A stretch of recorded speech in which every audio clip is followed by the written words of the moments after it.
Solo en casa, como en la película, ¿no? Igual.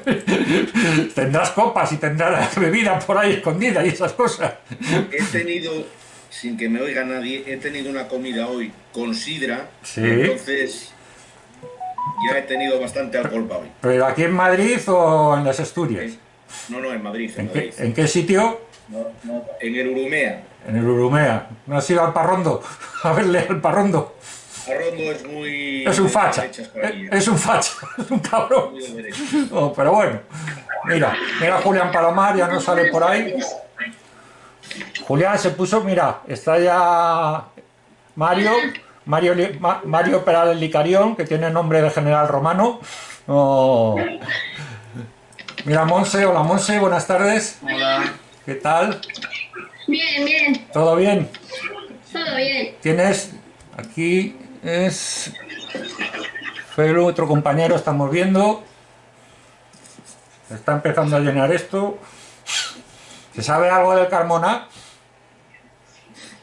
Estará en la tele. Estará en la tele, ahí. Estará en Sálvame. Estará en la tele, yo qué sé. Oh. A Monedero, ahora con la imputación. Ah, bueno, claro, estará con Monedero ahí, como es amigo de él. También puede ser. El de allí del barrio, pues habrá ido a echarle una mano. Dice, venga, coño, no te enfades. También puede ser. Monedero, venga, ¿cómo tienes el monedero? ¿Cómo lo tienes? ¿Lo tienes lleno? Bueno, pues nada, hijos, a ver qué tal, todo bien, como siempre. ¿No? Ya sabéis que lo grabamos, lo grabamos 2 veces, Julián. Lo estamos grabando nosotros con una videocámara y tú desde ahí. Que me lo ha pedido Rendo. Rendo se ha puesto en contacto contigo, ¿no?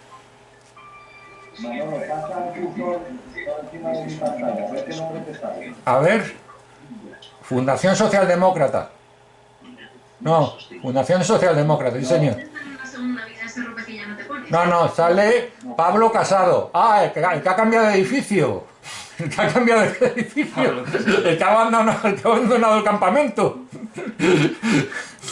Ese sí que es un bribón. Un bribón. Ya puede comprar una nueva sede, la Fundación Socialdemócrata. Ah, oye, pues mira, podemos hacer una oferta. Saber quién era el edificio, ¿no? Del Opera, del presidente del Betis.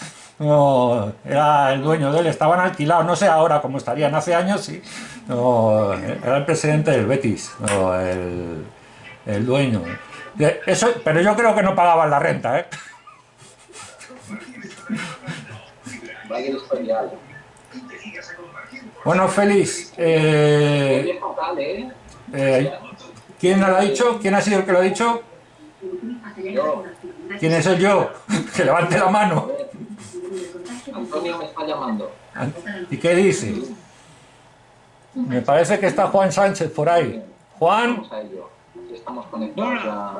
Juan. ¿Qué pasa? Es que yo no sé cómo funcionan estas cosas. Buenas tardes, Juan. Yo quiero el todoterreno. Yo quiero el todoterreno. No oigo nada. No. Pero bueno, si se te ve de puta madre. A mí me veré de puta madre, pero yo no oigo nada ni veo a ninguno. Pero me estás escuchando, porque yo quiero el todoterreno. ¿Para qué quiero yo la ropa? ¿También te lo ha enseñado este? No, me la has enseñado tú.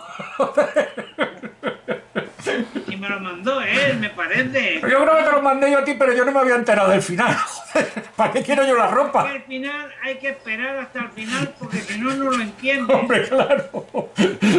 Oh. Haz una pausa y luego sigue, pues ahí viene el lío. Ahí está, el secretario general de la Federación de Servicios de la UGT, ¿no? El más grande que ha habido. No, uno de nuestros impulsores, ¿no? Desde su momento. Bueno, ¿y qué? Bueno, eso, ¿dónde estás? ¿En casa o en Extremadura? Estoy en casa. Yo. Bueno, ahí Ahora me veo yo. nos ha jodido. Ahora estás contento, ¿eh? Me veo yo, ya. Oh. ¿No? ¿Qué hace Manolo con la mascarilla? Para que no se me vea la cara que tengo, que la tengo más dura que el cemento armado. Y veo X y tal, joder. ¿Le ves a Julián Palomar? ¿Le ves? Feli, que es de las letras ahora. Mira, a Félix, a Monse, a Mario, que es el ponente, a César, que es un colaborador de la fundación, a Rosa desde Galicia. Ahora solo veo a 4. Ahora solo ves a 4. Porque tienen puesto las cámaras.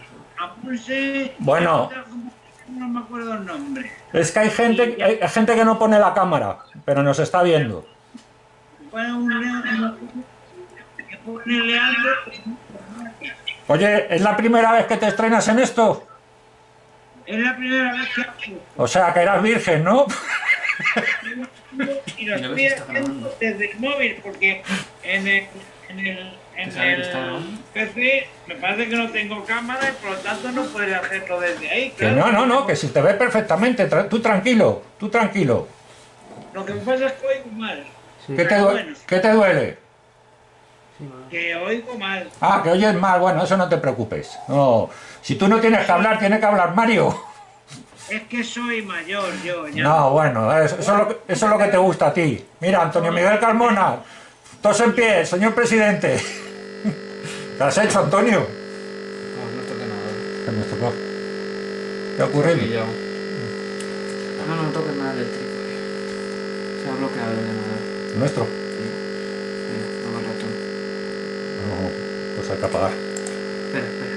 Espera, que voy a encender aquí. No, que encienda aquí. Déjame. Ponlo en tu móvil. Hay que apagar aquí, ¿eh? Quieto. Tienen un comando los ordenadores para reiniciar. ¡Hola! Volverse loco. Lo que pasa es que a lo que vais es a por el perico, dejarle tranquilo al Pedro. Que no vamos a por el perico, si somos amigos de él, joder. Sí.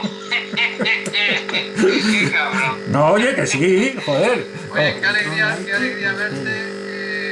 Hay que parar. Se me ve, ¿no? Sí. Controla. No, que si no me ratón. Ahora te veo. Para quien no le conozca, es un histórico de la Unión General de Trabajadores. Soy un viejo. Y del Atleti. Un viejo del Atleti. Atleti, sí señor. Como Félix. Oh, Félix es de la Leti, pero a tope, que sí, Félix. Hasta ahí podíamos llegar. Félix, ¿por qué?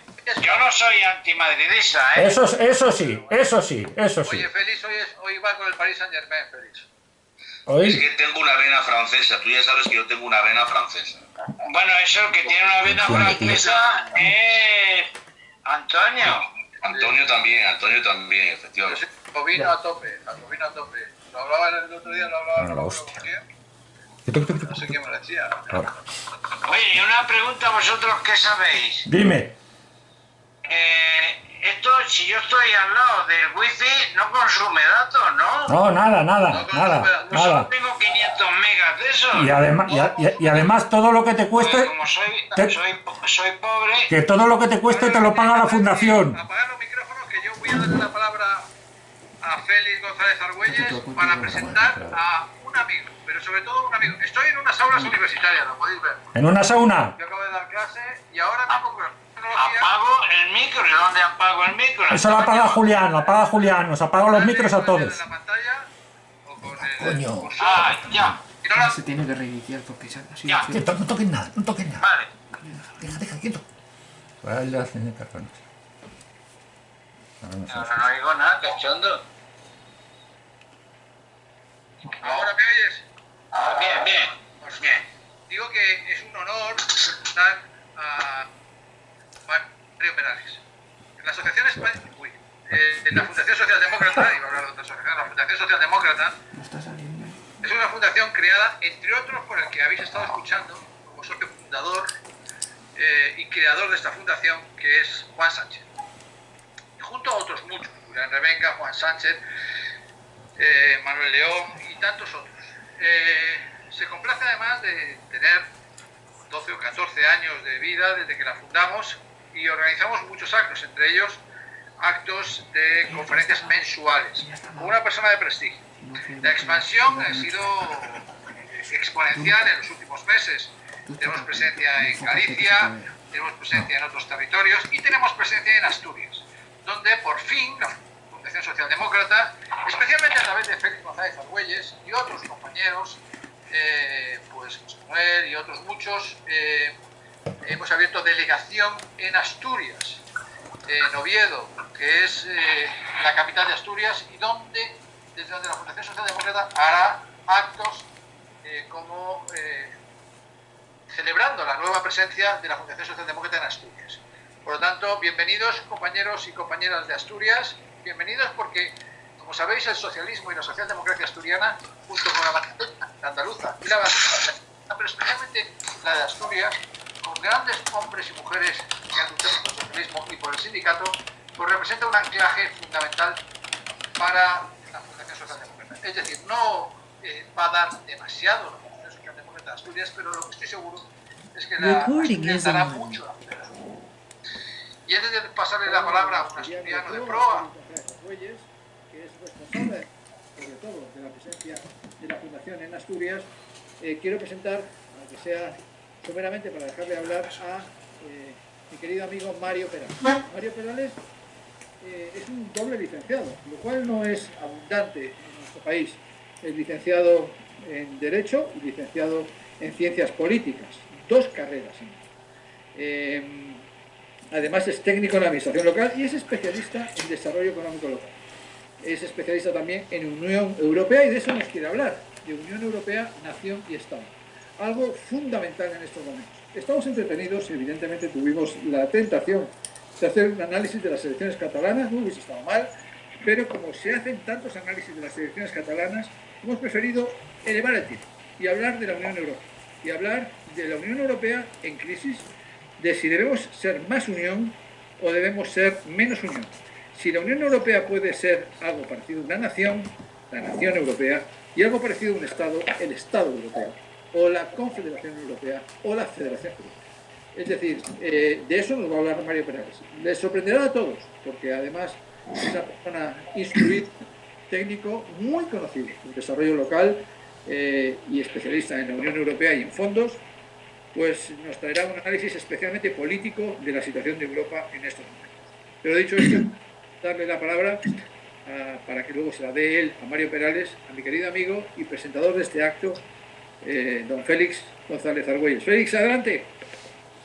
Bueno, buenas tardes a todas y a todos. Lo primero es obligado que yo también me alegre enormemente de que la Fundación Socialdemócrata vaya generando tejido por todo el territorio y por lo tanto yo como asturiano estoy encantado, sé que está José Manuel y sé que hay alguna persona más, de que podamos desarrollar actividades en Asturias, en mi tierra, y yo creo que va a ser muy fructífero para ambas partes y yo estoy convencido de que los progresistas de Asturias van a hacer una apuesta importante por que esta fundación siga explicando y siga abriendo espacios de debate y de diálogo en todo el territorio.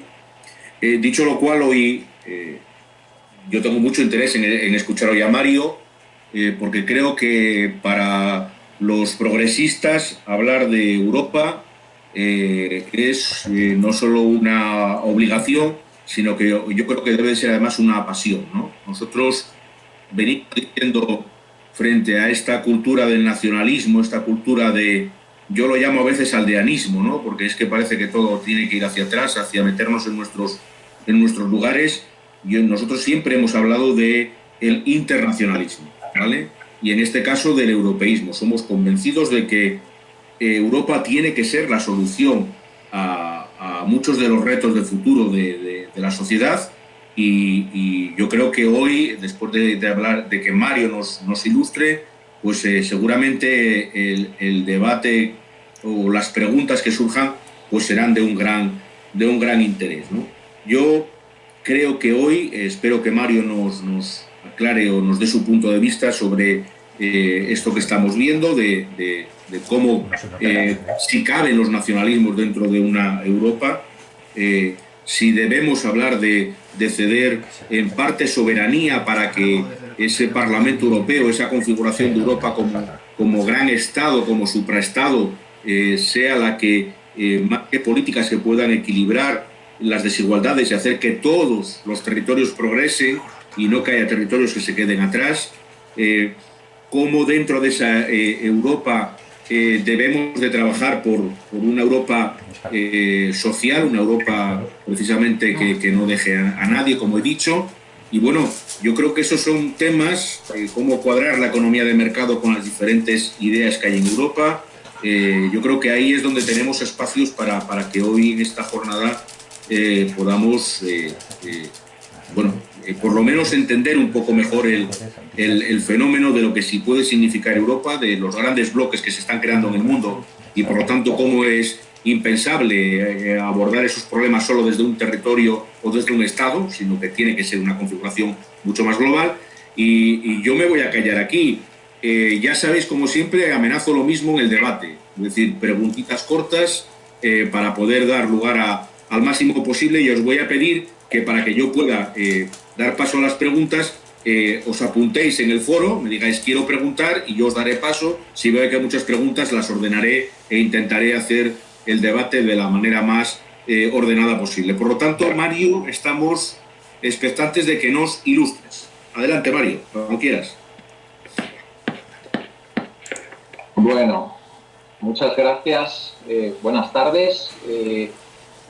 Bueno, pues vamos a intentar un poco lanzar el debate. Yo lo que no quiero, cuando me dijo Manolo que tenía que hablar 1 hora, me pareció una barbaridad, porque digo, bueno, pues aquí lo interesante es lanzar las cuestiones. Hoy lo que quiero es fundamentalmente lanzar dudas, porque yo ya llevo unos años dándole vueltas a este tema con la tesis.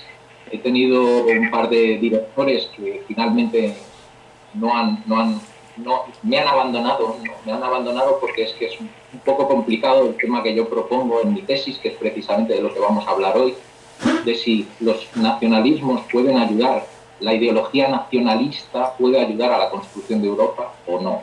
Entonces, bueno, pues este tema, claro, para una tesis doctoral, pues es verdad que es un tanto inaprehensible, y por lo tanto, pues ahora mismo estoy en busca de director de tesis, así es que si algún doctor en la sala se anima, pues estaría encantado de colaborar con él, ¿vale?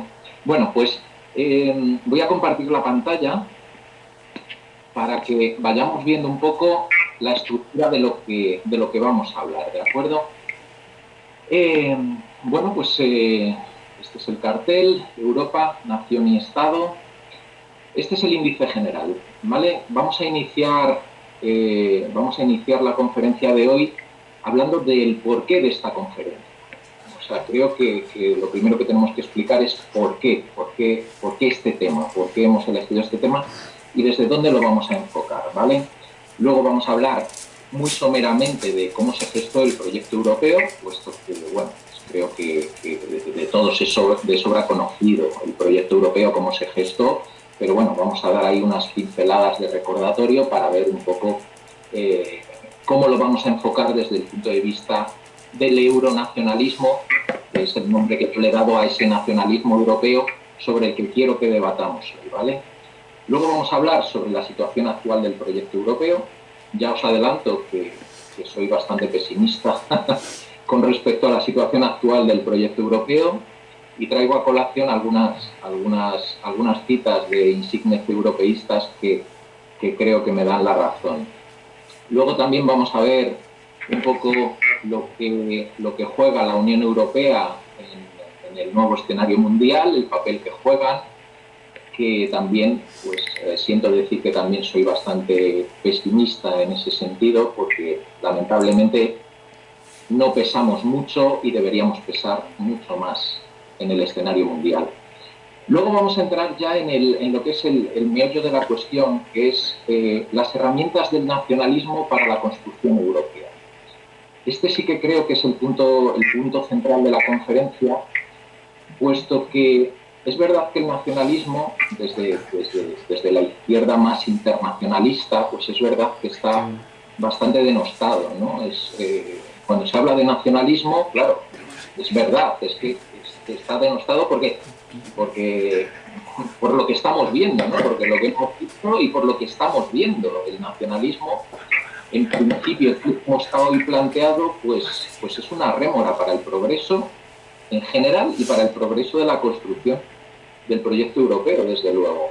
Pero ahí está el planteamiento que yo os quiero trasladar, porque igual que en la Revolución Francesa el nacionalismo fue una herramienta de primer orden para superar el absolutismo, el antiguo régimen, el punto que planteo aquí es: ¿puede ser el nacionalismo ahora una herramienta también de construcción de ese ese proyecto europeo que supere esos nacionalismos pequeños, esos nacionalismos miopes que están lastrando de una forma bastante importante el proyecto europeo. Ese es un poco el kit de la cuestión y creo que es lo interesante que luego debatamos en el debate, valga la redundancia, ¿vale?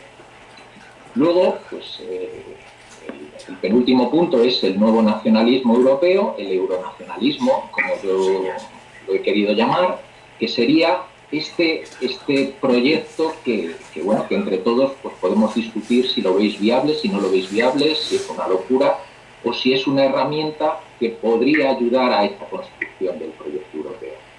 Y por último, bueno, pues, la conclusión y el cierre, ¿de acuerdo? Vamos a ver, el porqué de esta conferencia. 4 puntos fundamentales. El europeísmo, el nuevo orden mundial y el poder del nacionalismo como ideología y el círculo vicioso de la desafección. Yo sí que siempre he sido una persona muy europeísta, siempre he creído en el proyecto europeo, siempre me ha parecido un proyecto muy interesante. Yo todavía era bastante joven cuando vivimos, ¿no?, la anexión de España, la inclusión de España en el proyecto europeo, lo viví con bastante ilusión. Luego tuve la suerte de ser de las primeras generaciones de Erasmus y ahí es donde yo pude pues un poco pues es donde pude también reafirmar mi europeísmo, ¿no? Ahí realmente tengo una anécdota que contar porque ahí coincidimos, claro, jóvenes de muchas nacionalidades de Europa y recuerdo con mi amigo Stefan que él es austriaco, ¿no? Y cuando yo le hablaba del proyecto europeo y de la necesidad de construir el proyecto europeo, claro, él me decía, claro, pero Mario, es que somos muy diferentes, los españoles y los austriacos somos muy diferentes. Es muy difícil porque vosotros bailáis flamenco y nosotros bailamos el vals. Bueno, ¿no? Pues esta contestación de unos jóvenes europeos hablando en un proyecto Erasmus pone de manifiesto si nos tenemos que quedar en el folclore, ¿no?, del flamenco y del vals, o tenemos que ir a otros ámbitos de mucha más proyección, ¿no? Nos quedamos en la anécdota o vamos a la cultura con mayúsculas, ¿no? Porque efectivamente si nos quedamos en el flamenco y en el vals, pues a lo mejor la construcción europea es más complicada, ¿no? Pero si vamos a otros ámbitos de la cultura, pues a lo mejor dejamos el flamenco y el vals en una mera anécdota folclórica, ¿verdad? Bueno, pues el europeísmo, ya os digo que siempre me ha caracterizado. Creo que otro motivo para esta conferencia es hablar sobre el nuevo orden mundial, ¿no? Está muy manido ya, pero la caída del muro de Berlín efectivamente provoca una serie de cambios que han convulsionado el mundo. Desde la caída del muro de Berlín, el escenario internacional ha cambiado radicalmente, ¿no? Yo creo que el principal cambio que produjo esta caída del muro de Berlín es que el liberalismo económico se convirtió en la ideología dominante en el mundo y campa por sus respetos, ¿no? No sé, luego lo discutiremos en el debate, pero sinceramente creo que ahora mismo el liberalismo económico, aliado de la globalización, está campando por sus respetos y nadie se atreve a hacerle frente, ¿no? Ya vemos la socialdemocracia que está un poco alicaída y que no es capaz de plantear, de hacerle frente, ¿no?, a ese liberalismo tan brutal que estamos viviendo. Desde mi punto de vista, creo que es porque el liberalismo sí que ha sabido aprovechar y tiene una dimensión global, y la socialdemocracia todavía se está mirando el ombligo en un ámbito nacional, en un ámbito incluso regional, que no le lleva a ningún sitio. Así es imposible competir, ¿no? Si el enemigo se está moviendo a nivel global por todo el mundo, No,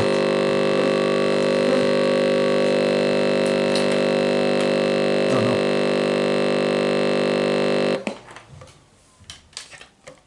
Enchufa todo. Me cago en la madre que parió. Es que no entiendo por qué les pasa eso al ordenador. Alguna tontería tendrá. Espera que voy a entrar.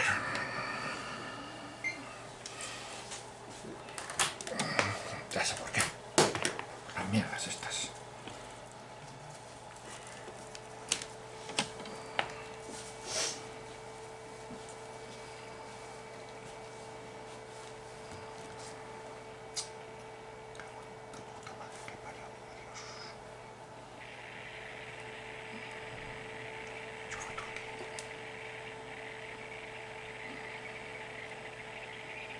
Recording is on.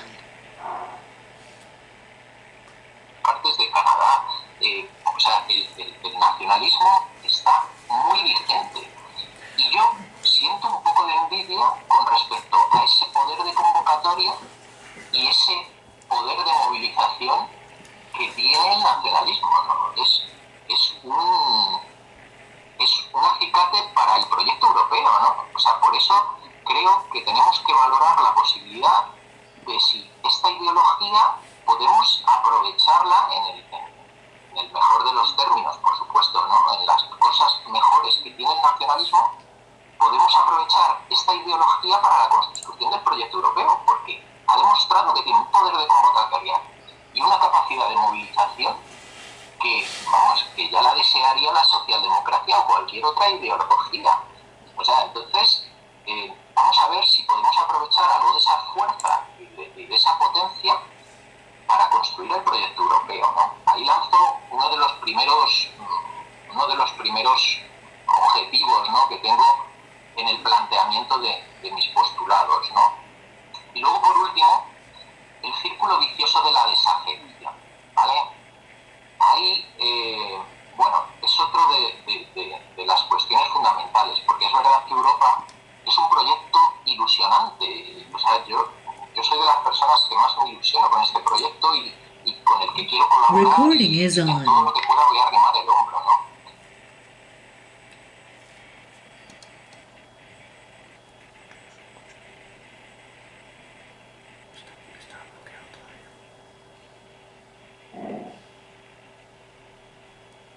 La gente siente que este proyecto le queda lejos, no lo siente como propio y que es solo una cuestión de élites, ¿no?, de élites burocráticas y de gobernantes, pues evidentemente no lo van a sentir como propio y por lo tanto se van a alejar de él. ¿Qué ocurre? Pues que evidentemente si la gente, si los ciudadanos se alejan de este proyecto, pues es lo que yo llamo el círculo vicioso de la desafección, ¿no? O sea, es imposible construir el proyecto europeo porque la gente no se implica, los ciudadanos no se implican, por lo tanto los burócratas y los intermediarios nacionales toman las riendas, toman el control, toman el protagonismo, por lo tanto los ciudadanos cada vez se sienten más alejados, ¿eh? Un círculo vicioso de manual, ¿vale? Aquí sí que me gustaría, Martin Schulz, que fue presidente del Parlamento Europeo, compañero del Partido Socialdemócrata alemán, ¿no?, él decía que como responsable político europeo he podido comprobar a menudo que los ciudadanos no comprenden la Unión Europea. Para ellos, la Unión Europea son instituciones abstractas, alejadas de su vida diaria.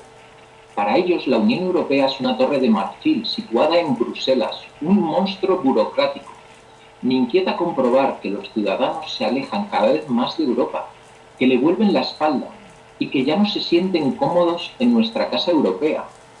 Esto lo decía el presidente del Parlamento Europeo, ¿no? O sea, que creo que todos estamos de acuerdo con esa visión de Martin Schulz. Creo que todos estamos de acuerdo y luego, vuelvo a repetir, lo podremos discutir en el debate. El profesor José Enrique de Ayala también dice que los ciudadanos europeos tienen la percepción de que la Unión Europea de que en la Unión Europea se están tomando decisiones que están fuera de su control por parte de personas u órganos que no responden ante ellos y que esas decisiones no son equitativas ni solidarias, sino que en muchas ocasiones responden a intereses contrapuestos a los suyos. esta situación está produciendo una creciente desafección en las instituciones comunitarias y ante la propia idea de la Unión Europea, que puede ser tanto o más peligrosa que la propia crisis económica para el futuro del proceso de construcción europea. Es otra opinión de un europeísta relevante que también nos hace ver esta desafección, ¿no? Él pronuncia esa palabra. La ciudadanía aguantó mientras que las medidas eran positivas y venían con dinero, ¿no? Fondos estructurales, carreteras, infraestructuras. En desarrollo local lo sabemos muy bien. En desarrollo local se ha aprovechado muy bien los fondos europeos. Pero cuando han empezado a llegar medidas negativas, la gente ya no se conforma con tanta facilidad. Lo que provoca también fuertes tensiones a nivel nacional y europeo. Se ha acabado el cheque en blanco, ¿no? Antes todo lo que venía de Europa era bienvenido. En cambio ahora el cheque en blanco se ha acabado, ¿no? La gente ya no valora a la Unión Europea como hace unos años, cuando era solo positivo, solo positivo, solo positivo. Claro, así cualquiera. Ahora que ya empiezan a llegar cosas también negativas, ¿no? Pues se produce esa legitimidad, ese fallo. Hay un fallo de resultado, ¿no? O sea, quiero decir, ahora, antes la legitimidad venía por el resultado, ¿no? Y ahora tenemos que buscar la legitimidad en el origen, ¿no? Claro, cuando esa legitimidad de origen no viene acompañada de una legitimidad de resultado, pues claro, empiezan a saltar chispas, ¿verdad? Aquí se trató de dar un giro constitucional al proyecto, pero ese giro constitucional que se trató de dar, que todos recordamos, que se empezó con mucha ilusión, pero que los nacionalismos de los países empezaron a desinflarlo, incluso la ciudadanía se sentía alejada de ese proyecto constitucional, porque lo sentían que estaba hecho desde postulados elitistas y alejados de la ciudadanía europea, ¿no? Entonces, esta desafección creo que es uno de los nudos gordianos de la cuestión que hoy tenemos que tratar, ¿no? ¿Cómo romper este círculo vicioso? ¿De acuerdo? Es una de las claves de los planteamientos que yo os voy a traer hoy aquí a colar. Vale, pues nada, esto es un poco la explicación del por qué, ¿no? Nada, aquí vamos a ver ahora también, os voy a compartir. Vale. ¿Cómo se gestó el proyecto europeo, ¿no? Bueno, pues aquí vemos un poco, pues nada, vamos a pasar muy rápido por ello: superación de las rivalidades, integración económica, integración política, genera un problema. Y luego, pues el escenario europeo queda dividido en los partidarios de avanzar en la Unión y los partidarios de los escenarios decimonónicos, es decir, de mantener un status quo con respecto a los países que actualmente conforman la Unión Europea y el protagonismo que tienen las naciones con Estado dentro de esa Unión Europea. Por lo tanto, bueno, pues vamos a ver un poco pues estas cuestiones también, ¿vale? Superación de las rivalidades. Bueno, no nos vamos a entretener aquí. 2 guerras mundiales, podríamos considerarlas civiles o no las podríamos considerar civiles, ¿no? 2 guerras mundiales que destrozaron el continente, y luego el proyecto, después de la Segunda Guerra Mundial, de paz, libertad y cooperación, que se trató de implantar para superar y que nunca más volviera a ocurrir esa locura, ¿no? Que es una guerra mundial, ¿verdad? Bueno, pues eso es fundamental para entender el proyecto europeo. Luego, integración económica e integración política, ¿no? Y subrayo que aquí hay un problema. ¿Por qué? Porque es verdad que los padres fundadores en la década de los 50 tenían muy claro que tenían que ir a una integración económica para conseguir la integración política. Por lo tanto, bueno, pues era un planteamiento muy innovador en ese momento y que ha dado tan buenos resultados. Es una estrategia tan acertada que las costuras de la Unión Europea actualmente se están quedando pequeñas, porque es imposible sostener unas estructuras pensadas para menos países y menos integradas tanto en el seno de la Unión Europea como en un mundo más globalizado y complejo. Estamos hablando de que efectivamente ha habido tanta integración económica que la integración política se ha quedado pequeñita, no nos ha podido seguir a esa integración económica que se ha producido. Por lo tanto, eso está generando muchos problemas, ¿no? Ahora mismo podemos hablar de grandes bloques, ¿no? Grandes bloques geoestratégicos, ¿no? Estamos hablando de China, estamos hablando de Estados Unidos, por supuesto, estamos hablando de India incluso, Brasil, estamos hablando de Rusia, estamos hablando de verdaderos gigantes, ¿no? Entonces, estamos viendo que las decisiones se están tomando en otros ámbitos y Europa está perdiendo relevancia, porque hemos hecho una buena integración económica, que puede ser mejorable, por supuesto, y que va por buen camino, pero la integración política es un verdadero desastre. En 1954, Monnet ya señaló que nuestros países se han quedado demasiado pequeños para el mundo de hoy, en 1954, en comparación con las posibilidades de la técnica moderna y en relación con la dimensión actual de Estados Unidos y de Rusia, y de China y la India en el futuro. Si hace más de medio siglo ya estaba claro lo que iba a ocurrir, ahora que está ocurriendo todavía nos encontramos con personas que no quieren o no les interesa ver lo que está pasando. O sea, en 1954 podemos ver que uno de los padres fundadores era plenamente consciente de lo que estaba pasando. Y estamos ya en el siglo XXI acercándonos al 2022 y todavía estamos así. O sea, quiero decir que eso es un desastre, un desastre. Vale. A ver, un momentito que os comparto esta pestaña. Vale. A ver, vamos a ver ahora, a continuación, cuál es la situación actual del proyecto europeo, ¿vale? Muy someramente también vamos a ver qué es jurídicamente la Unión Europea. Vamos a ver cómo es un gigante económico pero un enano político, también una frase muy manida que se ha traído a colación muchas veces y que no deja de ser cierta, y vamos a analizarla un poco. Vamos a ver si la Unión Europea, si el proyecto actual está en punto muerto o no, que yo creo que sí. Vais a decir que tengo un tono muy pesimista, pero es que creo que hay veces que es necesario ser un poco pesimista para poder empezar a funcionar y poder empujar el proyecto, ¿vale? Pero bueno, punto muerto, luego lo discutimos, ¿no? Luego, la insignificancia internacional de la Unión Europea, vuelvo a repetir, o no nos damos cuenta o no queremos darnos cuenta, ¿no? O sea, es una cosa tremenda, ¿no?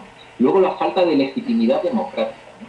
Ausencia del demos europeo, ¿no? Esto es el argumento principal de los eurófobos, ¿no? El tema de la ausencia de demos, que no hay un pueblo europeo, no hay un demos que tire del carro, ¿no? Es todo para los pueblos, pero sin los pueblos. Bueno, pues, hombre, vamos a ver si esto es verdad o no es verdad. Vamos a ver si hay un demos o no hay un demos europeo. También lo analizaremos. Y luego, el nacionalismo dentro de la Unión Europea. Aquí yo soy muy crítico con el nacionalismo, ¿no? Y ya lo pongo aquí, con Estado y sin Estado, porque los dos tienen culpa de este estancamiento, de este punto de muerto en el que se encuentra el proyecto europeo. Por lo tanto, luego también creo que sería interesante que lo analizáramos, ¿de acuerdo? A ver, ¿qué es jurídicamente la Unión Europea? Como veis, aquí he puesto que es un ovni, ¿no? Un ovni.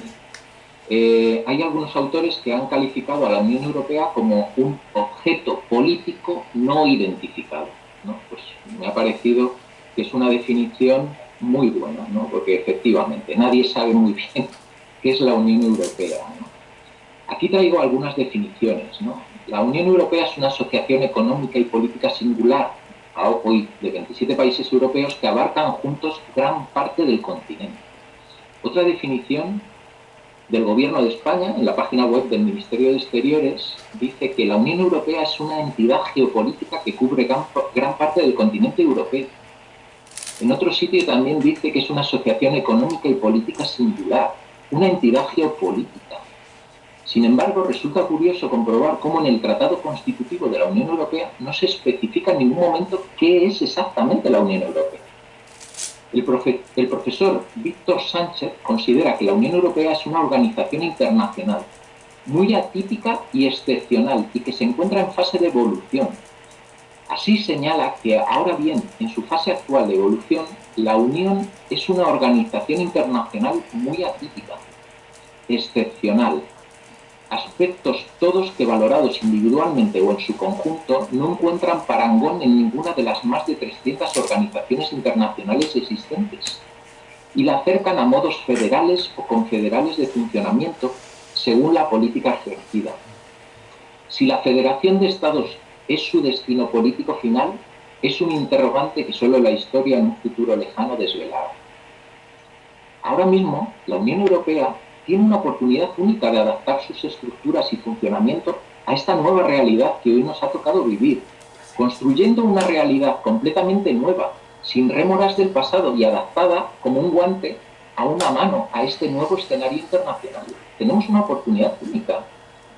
Creo que la construcción de un verdadero Estado europeo adaptado perfectamente a la globalización, con nuevas estructuras más ágiles y modernas, con una sola voz internacional y con un peso específico en la economía mundial, podría dar como resultado la recuperación del protagonismo internacional que un día tuvo Europa, ¿no? Creo que de verdad estamos perdiendo una oportunidad de oro para ser uno de los actores principales del orden mundial. Por lo tanto, de verdad creo que tenemos que hacer algo. No sé si la propuesta que yo os traigo hoy puede ser adecuada o no, pero algo hay que hacer. Algo hay que hacer. Algo nos tenemos que mover. Los europeístas nos tenemos que mover. El siguiente punto era el de un gigante económico, un enano político. Es verdad que la Unión Europea, después de 2 guerras, trajo prosperidad y paz, ¿no? Pero ¿esto es suficiente? Hoy en día esto es suficiente cuando la prosperidad y la paz están un tanto asentadas.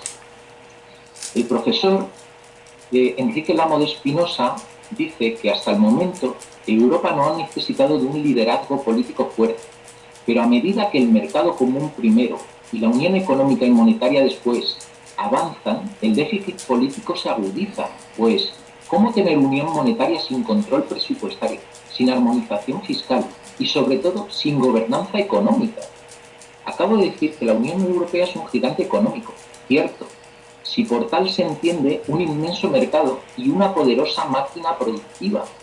Pero en la medida en que esa poderosa economía no puede ponerse al servicio de un proyecto político por carecer de gobernanza, el gigante no controla a sus miembros, que camina cada uno a su propio ritmo, como la actual crisis económica o la crisis energética con Rusia ha puesto de manifiesto.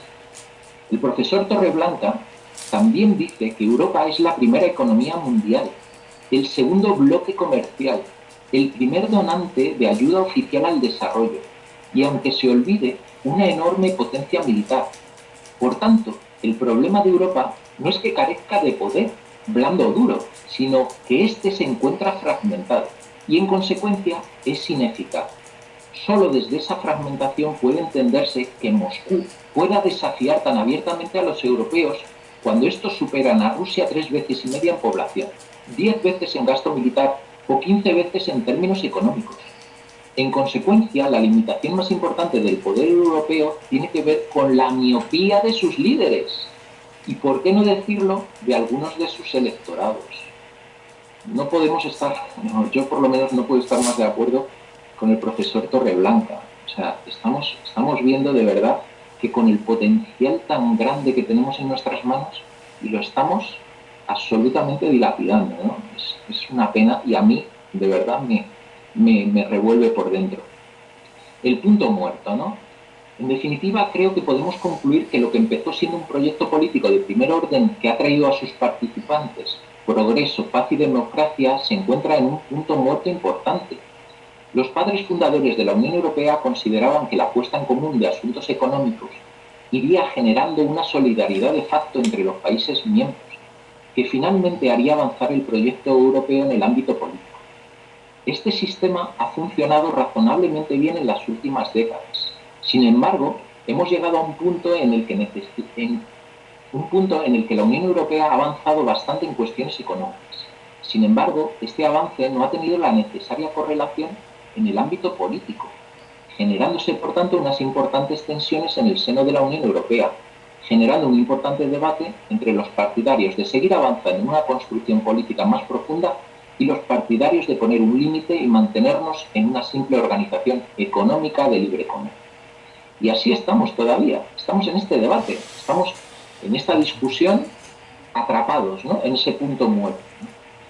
Aquí hay un instituto del gobierno americano, el National Intelligence Council estadounidense, que dice una cosa que es tremenda sobre nosotros, ¿no?, porque se acerca peligrosamente el 2025 y este instituto, este National Intelligence Council, decía que creemos que para 2025 Europa habrá hecho solo pequeños progresos a la hora de transformar en realidad la visión actual de sus líderes en el sentido de lograr convertir en un actor cohesionado, integrado, influyente globalmente y capaz de emplear de forma independiente una amplia gama de instrumentos políticos, económicos y militares en apoyo de sus intereses e ideales.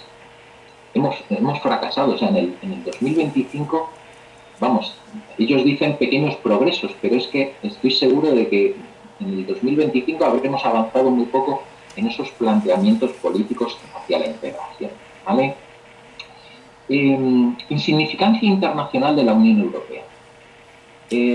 Vamos a ver, aquí he comentado antes que o no nos damos cuenta o no nos queremos dar cuenta, ¿no?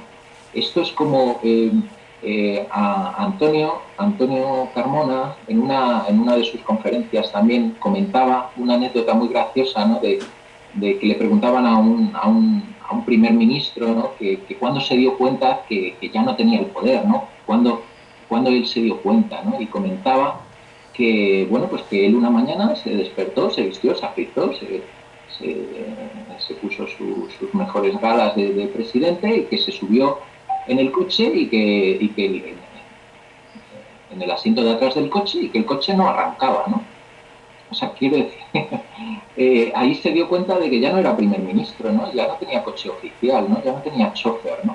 Entonces, a mí me da mucha pena, pero creo que hay muchos mandatarios europeos que no quieren dejar de ser primeros ministros, ¿no? Entonces, claro, no quieren dejar el coche oficial y entonces o no se dan cuenta o no quieren darse cuenta de que ahora mismo son irrelevantes, ¿no? El presidente, con todo mi respeto a la grandeur, ¿no?, de los franceses, el presidente francés de la República Francesa pinta muy poco y o no se da cuenta o no quiere darse cuenta, no se está dando cuenta que el coche no arranca, no se da cuenta que el coche no arranca. Entonces, es una pena que no tengan la valentía de decir, oye, mira, no pintamos nada, por mucha Francia que sea, por mucha Alemania que sea, por mucha Italia que sea y lo importante que hemos sido en el mundo, no se dan cuenta de que ahora mismo no son casi nada, ¿no? Entonces, esto es una pena, ¿no? Aquí también quiero traer al profesor Torreblanca porque él dice, en uno de sus libros, dice, no hay prácticamente un día que no se publique un artículo, libro o comentario acerca de la irrelevancia de Europa en el mundo, la pérdida de competitividad, la inviabilidad de sus estándares de protección social, sus cuellos de botella demográficos, la falta de liderazgo y solidaridad interna o la crisis de sus valores. La conclusión más o menos unánime y o extendida es que con el auge de China y otros países emergentes, el mundo del siglo XXI va camino de ser, si no lo es ya, un mundo puramente multipolar, en el que solo cuenta el peso económico y militar de los estados.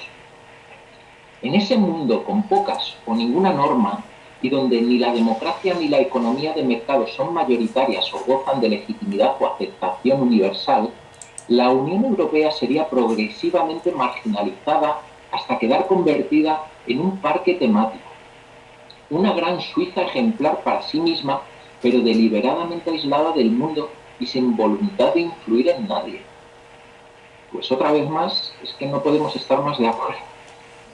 O cambiamos de rumbo, o lamentablemente esto es el escenario que nos espera, la irrelevancia internacional, ¿no? O la insignificancia internacional. El profesor sigue diciendo que lamentablemente el mundo se parece hoy sospechosamente a la Europa de 1914. Recuérdese una combinación sumamente inflamable de estados, muy interdependientes en rápido desarrollo económico y en abierta competencia por las materias primas, y a la par escasamente integrados en instituciones internacionales y sumamente dispares en sus configuraciones de principios y valores. En este tipo de mundo, Europa se encuentra en evidente desventaja, ya que la naturaleza de su proyecto, eminentemente pacífico, abierto, democrático y consensual, le impone severas, aunque aceptables, limitaciones a la hora de ejercer su poder. Hombre, evidentemente hay muchas formas de trasladar el poder que podría tener la Unión Europea al ámbito internacional, ¿no? El profesor Torreblanca, pues aquí nos habla de una de ellas, pero que están a debate. Lo que está claro es que no podemos ser y no podemos seguir siendo insignificantes en el ámbito internacional. Creo que con eso estamos todos de acuerdo, ¿no? A ver, otro de los puntos clave de la cuestión, ¿no?, que hoy nos trae aquí es la falta de legitimidad democrática, ¿no? Lo que hemos dicho antes de la ausencia del demos europeo, ¿no? Es como en la época del despotismo ilustrado, ¿no? Todo para el pueblo, pero sin el pueblo. Bueno, pues la Unión Europea, ¿no?, podríamos decir que es un poco todo para los pueblos, pero sin los pueblos, ¿no? Todo para los ciudadanos, pero sin los ciudadanos. Bueno, pues esto evidentemente creo que también hay que cambiarlo, ¿no? Lo hemos dicho antes. Nos enfrentamos a un hándicap tremendo, que es el círculo vicioso de la desafección, y esta ausencia de demos europeo pues es lo que está engordando ese círculo vicioso, ¿no? Aquí el principio holístico de que la suma de las partes es muy distinta a la del conjunto, pues es totalmente cierta, pero cierta en negativo, ¿no? O sea, la suma de las democracias de los países miembros de la Unión Europea da como resultado un déficit democrático alarmante, ya que en el seno de dicha unión se están tomando decisiones muy importantes de ámbito europeo que nos afectan como ciudadanos europeos y que no pueden ser convalidadas por el simple hecho de que quien ha tomado la decisión ha sido un gobierno elegido por un parlamento democráticamente electo. Por supuesto que creemos en la democracia representativa.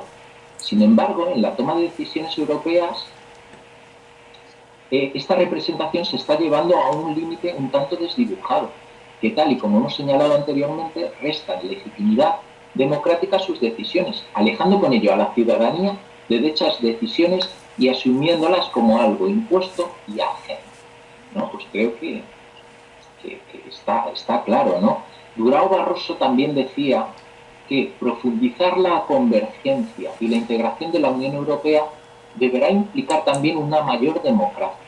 La democracia debe reforzarse a nivel nacional, pero también a nivel europeo, decía Barroso. Creo que la democracia europea debe avanzar reforzando las relaciones entre los procesos democráticos nacionales y el proceso democrático europeo. Esta será la mejor forma de implicar a nuestros ciudadanos en las decisiones que adoptemos. El enfoque comunitario seguirá siendo indispensable al garantizar el principio de subsidiariedad. Por supuesto, eso nadie lo discute. Y Durão Barroso sigue diciendo, si queremos mantener la democracia en un mundo global, debemos complementar la democracia del Estado-Nación con la democracia de la Unión Europea.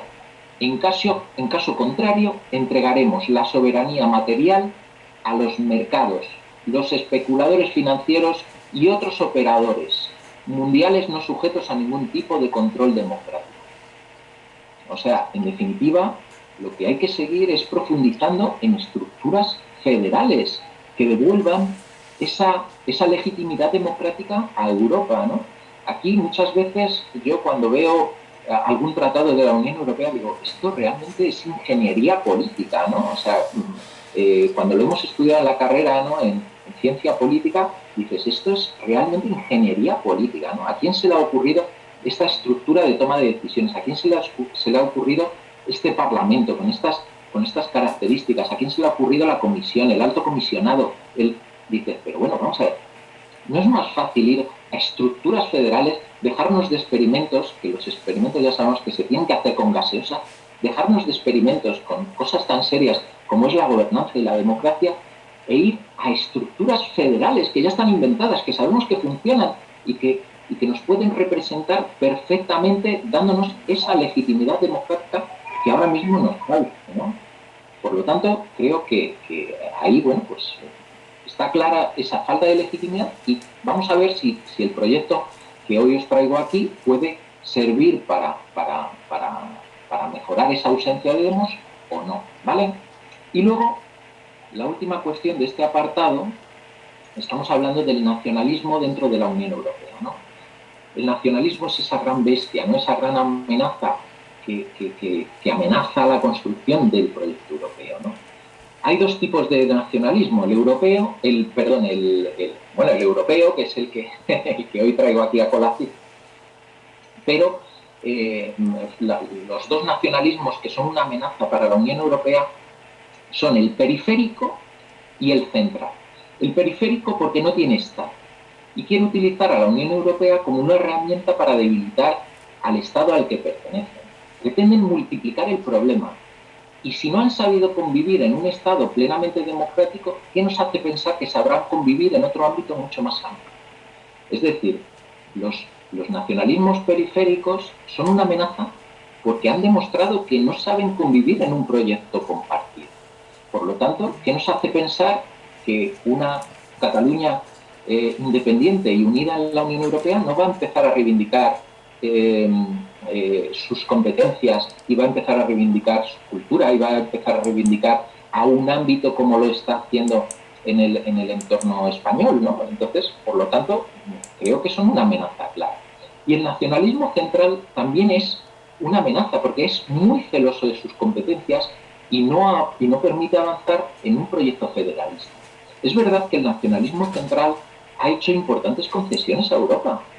Ha hecho la concesión de la moneda, que es una de las grandes herramientas de soberanía de los países, ¿no? Por lo tanto, es verdad que aun siendo una rémora y no dejar avanzar en el proyecto europeo, pues bueno, pues es el menos peligroso, yo creo, porque en un momento dado creo que si tienen el empuje de la ciudadanía detrás, creo que se puede conseguir que sea más cooperante con el proyecto europeo, ¿de acuerdo? Por lo tanto, bueno, luego discutimos también si el nacionalismo periférico es o lo veis como esa verdadera amenaza que hace peligrar la construcción de la Unión Europea o que le impide avanzar, ¿no? Aquí también Martin Schulz, también en este sentido, nos comenta que la visión nacional con orejeras pregona un retorno idílico al Estado-nación como una isla de felicidad y sugiere que recetas simplistas como el cierre de las fronteras o el abandono del euro serían suficientes para resolver los problemas extremadamente complejos que plantea el mundo en el siglo XXI. Pero es evidente que si los problemas han adquirido una dimensión europea y las supuestas soluciones y los instrumentos para aplicarlas operan en un marco puramente nacional, el fracaso está programado, ¿no? Martin Schulz, una vez más, tiene esa visión muy clara de cuál es la situación en la que ahora nos desenvolvemos y cómo ese retorno, ese cierre de fronteras o el abandono del euro que propugnan muchos nacionalistas, pues no es solución para nada, es más, todo lo contrario, sería la receta perfecta para la hecatombe, ¿no? Creo que ha quedado claro que el nacionalismo que hoy tenemos en la Unión Europea, por unas razones u otras, resulta una grave amenaza para la construcción de un proyecto europeo pleno. Sin embargo, también ha quedado demostrada su fuerza y capaz de movilización para muchas cuestiones. Así pues, se trata de canalizar esa fuerza arrolladora hacia un buen objetivo, estableciendo los cauces necesarios para generar unidad, progreso y bienestar, en lugar de separación, odio y destrucción. Las herramientas y planteamientos para llevar a cabo esta ingente labor son los que veremos a continuación. Vamos a pasar al siguiente cuadro. Os lo voy a compartir para que lo vayáis viendo también. Vamos a ver, el siguiente cuadro es la Unión Europea en un nuevo escenario internacional, ¿no? fundamentalmente la globalización, ¿no? La globalización lo ha venido a cambiar todo, en un ámbito cultural, en un ámbito económico y en un ámbito político, ¿no? La globalización, pues como digo, bueno, no vamos a entrar a definir lo que es la globalización porque acabaríamos discutiendo, pero bueno, creo que todos es lo que estamos viviendo hoy en día, ¿no? Ese acercamiento de las personas, esa aldea global en la que vivimos, ¿no? Esos flujos de población, de mercancías, de información, ¿no? Básicamente todos tenemos en mente lo que es la globalización. En economía se caracteriza por esos grandes bloques económicos de los que nos estamos quedando fuera, los flujos migratorios, la distribución del trabajo, el nacionalismo y la industrialización. Aquí, vamos a ver, cuando el nacionalismo empieza a cobrar fuerza en el siglo XIX, ¿no? A finales del XVIII, XIX, el nacionalismo cobra mucha fuerza por el proyecto de industrialización. Vamos a ver algunos autores que nos hablan de que precisamente la industrialización, la revolución industrial necesita del nacionalismo, porque necesita unos mercados, necesita una legislación única, necesita unos estándares establecidos a un nivel más amplio que los locales. Por lo tanto, el industrialismo, la revolución industrial da como resultado el nacionalismo, ¿no? Lo potencia, lo apoya, lo crea en cierta medida. Bueno, pues igual en ese sentido, la globalización tiene que empujar al nacionalismo europeo, ¿no? Al igual que en su momento el nacionalismo estuvo vinculado a una nueva era industrial, considero que, tal y como ha señalado Smith, un autor anteriormente, la era de la globalización también está impulsando unidades políticas más amplias que las naciones actualmente existentes. Es decir, al igual que la industrialización del siglo XIX requería del Estado nacional tal y como hoy lo conocemos, la globalización requiere de unidades políticas todavía más amplias y capaces de dar respuesta a los desafíos económicos, medioambientales, culturales, migratorios que nos ha tocado vivir. De alguna manera, Europa está condenada a ser un verdadero Estado por mor de la globalización, ya que de lo contrario no podría competir con los nuevos y viejos gigantes que conforman la nueva realidad internacional, ni podrá, por otro lado, tener una voz realmente autorizada en los asuntos más candentes que nos van a afectar en las próximas décadas. Lo estamos viendo, ¿no? O sea, quiero decir que hay problemas que exceden de las fronteras, por lo tanto, o se atienden desde un ámbito europeo o van a quedar sin resolver, ¿no? Desde el ámbito cultural, aquí también se produce un efecto curioso, ¿no? Porque esa unificación cultural que trae aparejada la globalización en gran parte, pues genera una reacción defensiva por parte del nacionalismo que se encierra en lo que le es más propio, en lo más pequeñito y en lo que siente como más familiar. Por lo tanto, también está generando ahí también tensiones, ¿no? Y luego, en el ámbito político, pues bueno, es lo que hemos visto, ¿no? Que el debilitamiento del Estado-nación y la pérdida de esa autonomía significa, entre otras cosas, que un Estado ya no puede contar con sus propias fuerzas para proporcionar a sus ciudadanos la protección adecuada frente a los efectos externos de decisiones tomadas por otros actores o frente a los efectos en cadena de procesos surgidos más allá de sus fronteras. Está claro, ¿no? O sea, es lo que hemos enlazando con lo que anteriormente hemos visto, o el proyecto europeo, además de económico, se transforma en un proyecto político, o vamos a dejar de dar respuesta a muchísimas cuestiones que ahora mismo nos afectan directamente, ¿vale?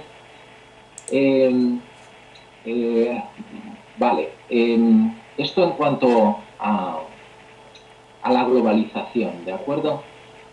Vamos a ver ahora las herramientas del nacionalismo para la construcción de una nación, ¿no? Y vamos a ver si son aplicables a Europa o no son aplicables a Europa, ¿vale? Aquí vamos a hablar sobre todo de dos posturas. En el estudio del nacionalismo hay dos posturas bastante enfrentadas, ¿no? Hay unos autores que se consideran perennialistas o esencialistas, que consideran que la nación ha existido siempre, que siempre ha estado ahí, que es una cosa natural, que es una cosa dada, ¿vale? Y hay otros autores que son constructivistas o la teoría modernista, que entiende que, aquí tengo, por ejemplo, a Benedict Anderson, ¿no?, que habla de comunidades imaginadas, ¿no? O, por ejemplo, a Hastings, que habla de la construcción de las nacionalidades, ¿no?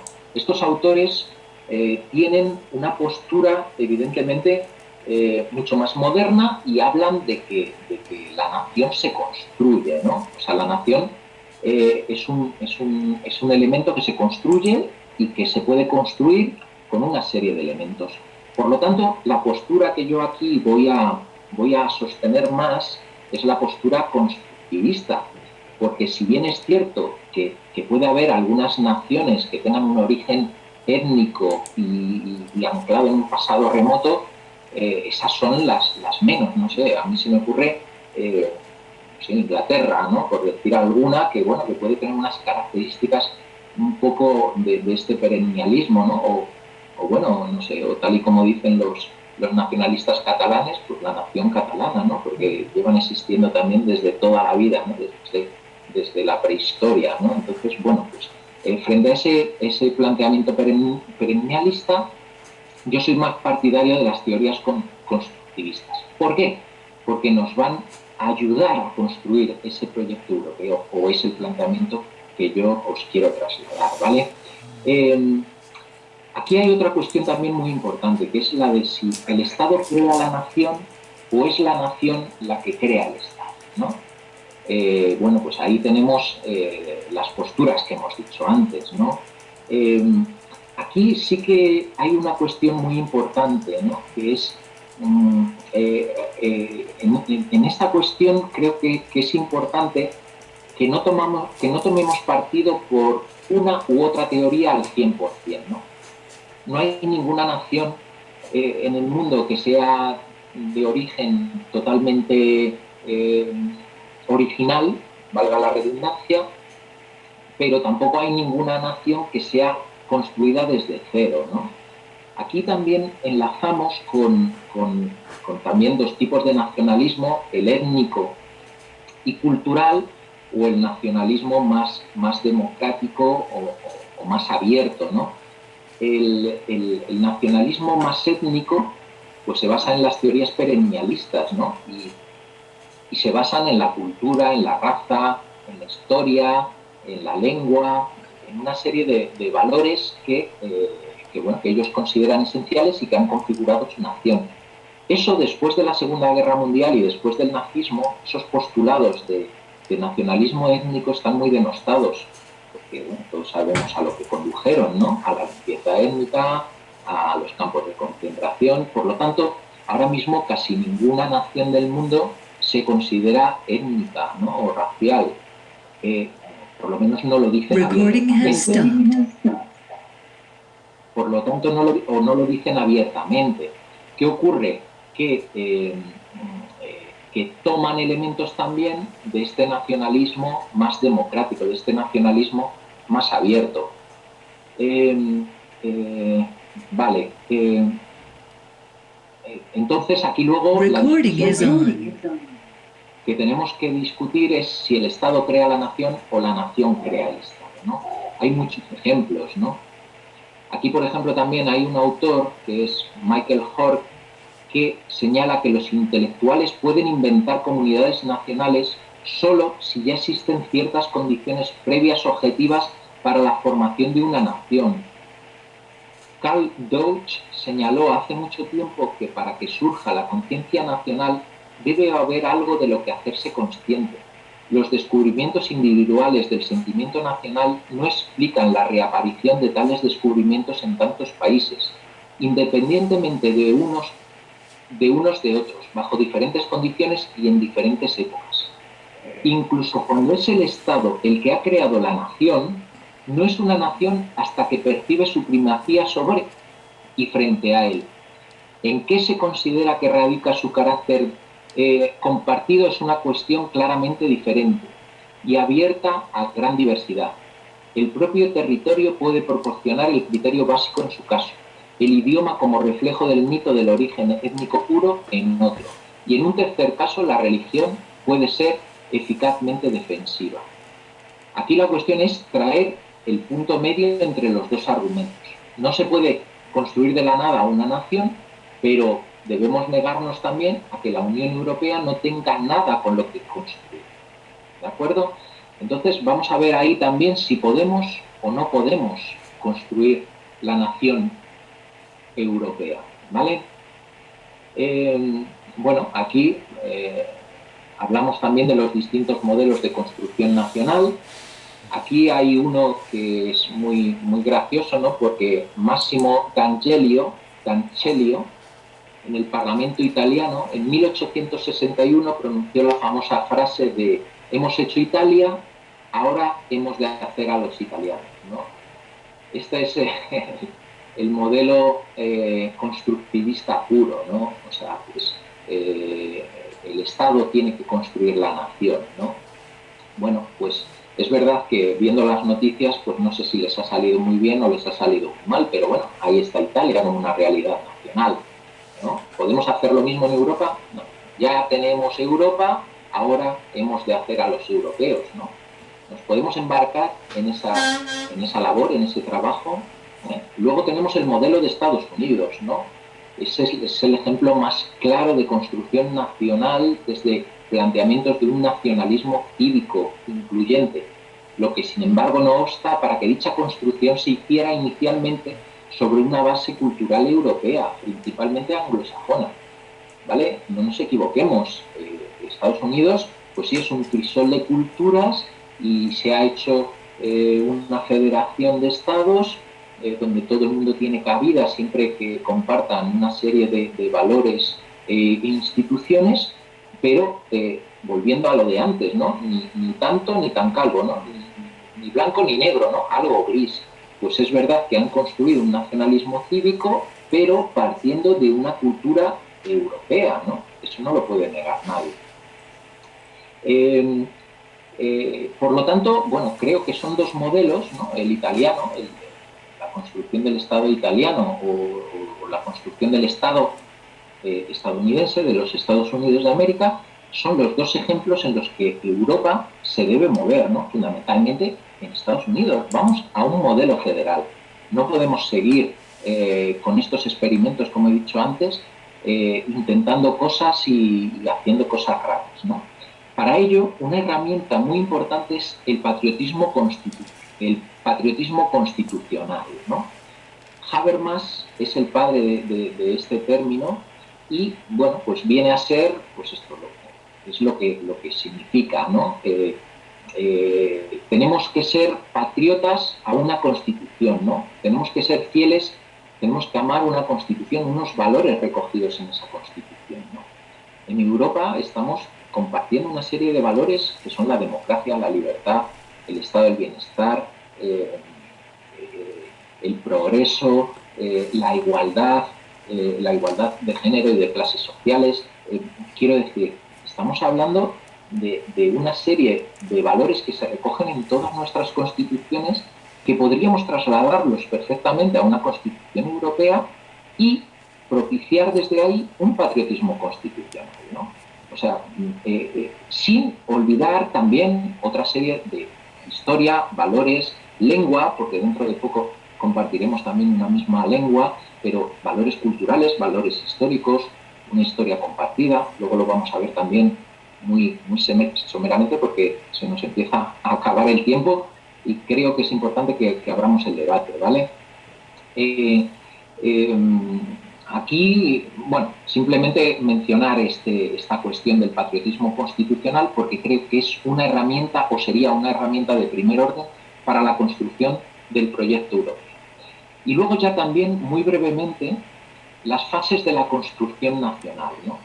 Aquí el autor, Miroslav Horch, ha investigado diversos nacionalismos de Europa del Este y ha encontrado una pauta común de desarrollo en los movimientos nacionalistas desde pequeñas tertulias de académicos, escritores y artistas que elaboran la idea de nación, esa sería la fase A, hasta la propagación de la idea a través de círculos patrióticos, de agitadores, educadores y periodistas. Eso sería la fase B. Y luego pasaríamos a un apoyo mucho más amplio que incorpora a las clases bajas y medias a un movimiento de masas, ¿no? Bueno, pues este autor descubre que toda la construcción nacional, fundamentalmente en Europa del Este, siguen estas pautas, ¿no? Y, por ejemplo, en el tema italiano, pues es posible que también se iniciara un poco así, ¿no? Vemos que si seguimos estas fases, es decir, hay un procedimiento también para esa construcción europea que nosotros también podemos utilizar. El nacionalismo ha utilizado estas fases, ¿vale?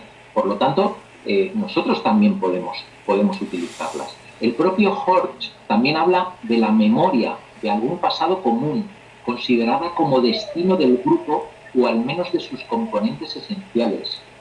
Una red de lazos lingüísticos o culturales que permitan un mayor grado de comunicación social dentro del grupo que fuera de él.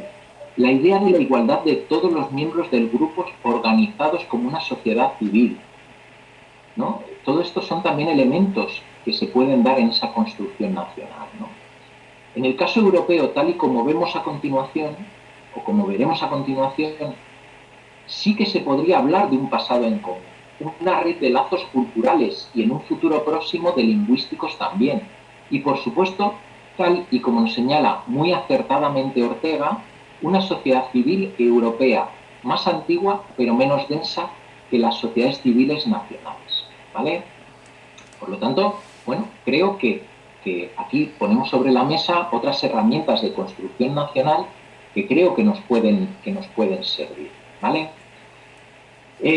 Ahora me gustaría hablaros también muy brevemente sobre el euronacionalismo, ¿no? El nacionalismo europeo. Identidad europea, ¿no?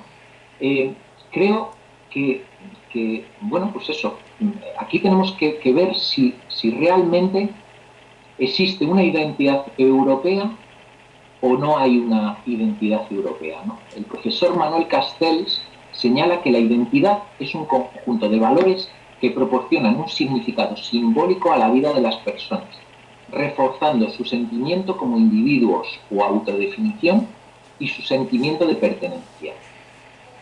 ¿Tenemos esas señas de identidad? ¿Tenemos ese conjunto de valores en la Unión Europea o no lo tenemos, ¿no?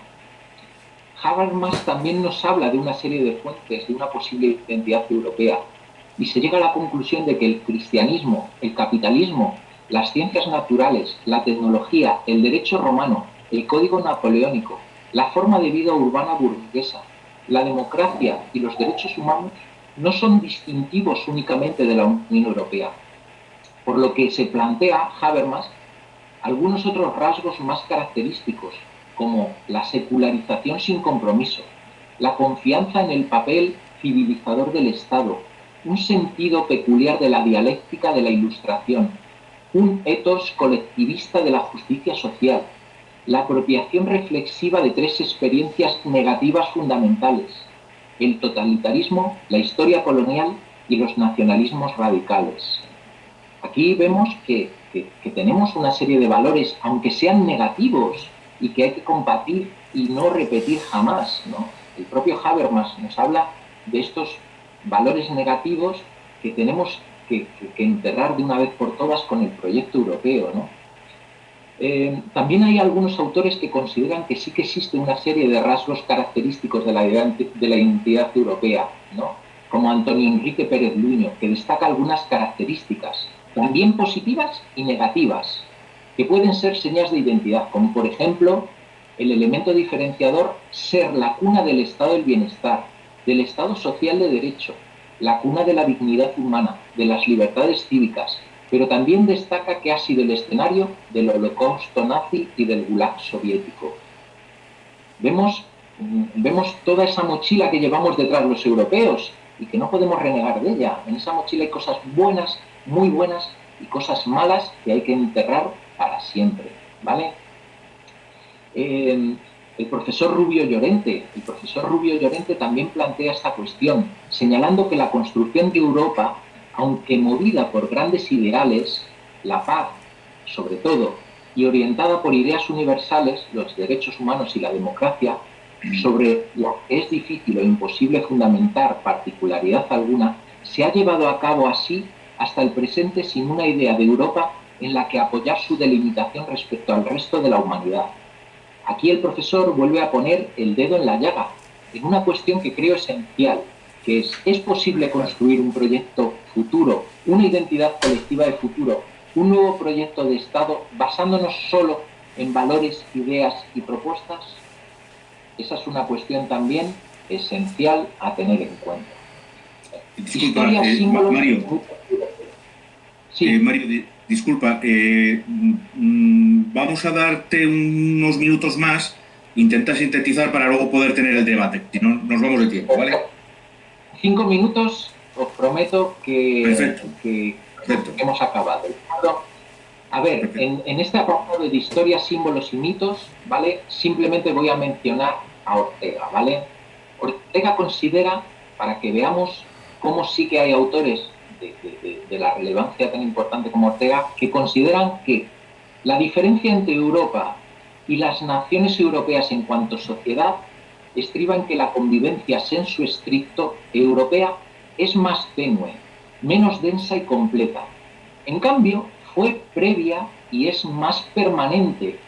No ha llegado nunca a condensarse en la forma superlativa de sociedad que llamamos Estado, pero actuó siempre, sin pausa, aunque con mudable vigor en otras formas características de vida colectiva, como son las vigencias intelectuales, estéticas, religiosas, morales, económicas y técnicas. Si extirpamos a cualquiera de aquellas naciones los ingredientes específicamente europeos que las integran, les habremos quitado las 2/3 partes de sus vísceras. Está claro, ¿no? O sea, creo que Ortega, que es uno de los grandes pensadores de Europa, pues eso, que es una realidad. Ortega lo ve como una realidad y desde luego puede ser un instrumento en el que nos podemos apoyar perfectamente para esa construcción. Vamos a ver, aquí también sí que Julián Marías, que era un discípulo de Ortega, ¿vale? También nos habla de esa historia, de esos símbolos y de esos mitos europeos, ¿no? Aquí quiero leeros un párrafo que creo que es esclarecedor, ¿no? Entonces, Julián Marías decía que quiero decir que a la hora de tomar posición frente a los problemas, el hombre medio de cada país, e incluso el hombre intelectualmente distinguido y cultivado, se atiene a su nación. Nada habría que objetar a esto si fuera verdad. Quiero decir, si fuera posible. Lo que sucede es que, de hecho, esas ideas francesas, inglesas, alemanas, no son lo que parecen, sino europeas, que vienen de otros países y no tanto en forma de otros, es decir, de simple importación, como en la forma de un amplio nosotros, cuyo nombre es Europa.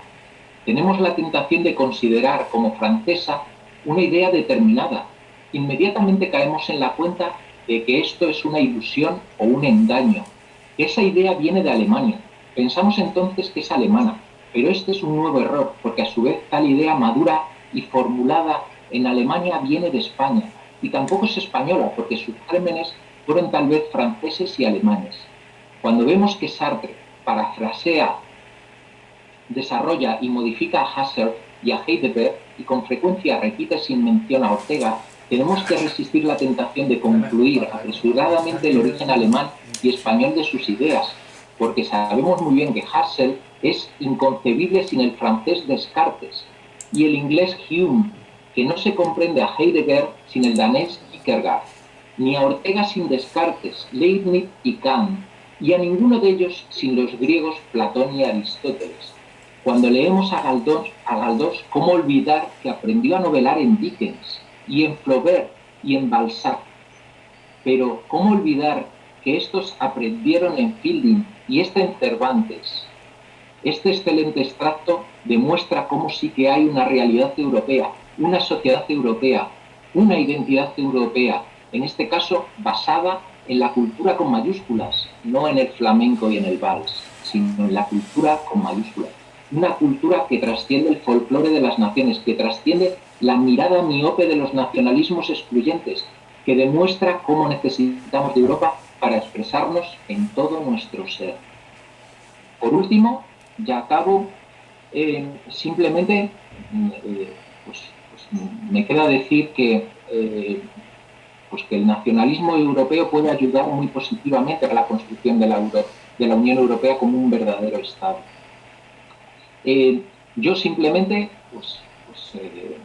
no me queda nada más que decir que me siento europeo. Me enorgullece haber nacido en el mismo lugar que Galileo, Leonardo, Camus, Picasso, Hessel, Shakespeare, Cervantes, Kant, Platón, y haber bebido de sus fuentes, de sus ideas, de sus proyectos.